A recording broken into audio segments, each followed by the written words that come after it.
Aucun parti d'extrême gauche et d'ailleurs même d'extrême droite ne remet en cause cette question fondamentale, c'est que depuis 1974 en France, mais depuis 1912 aux États-Unis, le pouvoir régalien d'un État qui est de battre monnaie et de se prêter à lui-même à taux zéro pour pouvoir faire des investissements productifs, qui est la condition de l'État-providence, d'une politique réellement sociale de partage, personne ne remet en cause cette chose-là qui est le fondement même d'un virage à gauche en politique.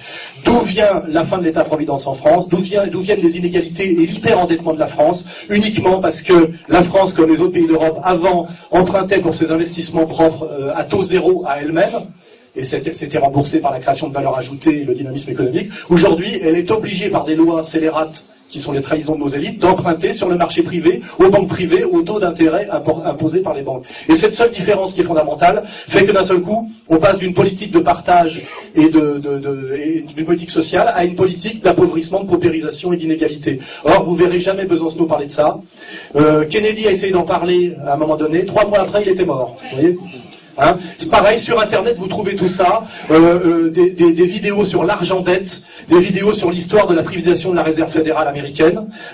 C'est la clé de compréhension de ce que c'est que l'exploitation et la création de la misère, et surtout l'énorme arnaque au monde, qui fait que des gens fabriquent de l'argent qui n'existe pas, vous êtes obligé de leur emprunter, et par contre ce qui existe c'est le taux d'intérêt que vous leur prêtez, qui ça est votre sueur et votre travail, et en fait ça correspond exactement à l'exploitation de l'ancien régime, où des gens disaient Dieu m'a donné la terre, tu as le droit de la travailler pour moi si tu me donne tant par an pour que moi je continue à rien foutre. Et ben on est passé finalement de l'exploitation fiduciaire, foncière, effectivement théologique, à quelque chose qui s'appelle du pouvoir des nobles au pouvoir de la banque. Et c'est exactement la même violence, la même arnaque. Et en fait, c'est la question politique suprême. Effectivement, elle n'est jamais abordée par personne, ni par Bayrou, ni par Besancenot. Et les rares hommes politiques qui ont essayé de s'y attaquer, et c'est un combat mortel qui s'est passé d'abord aux États-Unis avant la Première Guerre mondiale, d'ailleurs sans laquelle la Première Guerre mondiale n'aurait pas duré 4 ans mais 8 mois, ce sont les sujets fondamentaux, c'est cette prise de pouvoir dans le monde occidental par la banque, c'est-à-dire par des gens qui fabriquent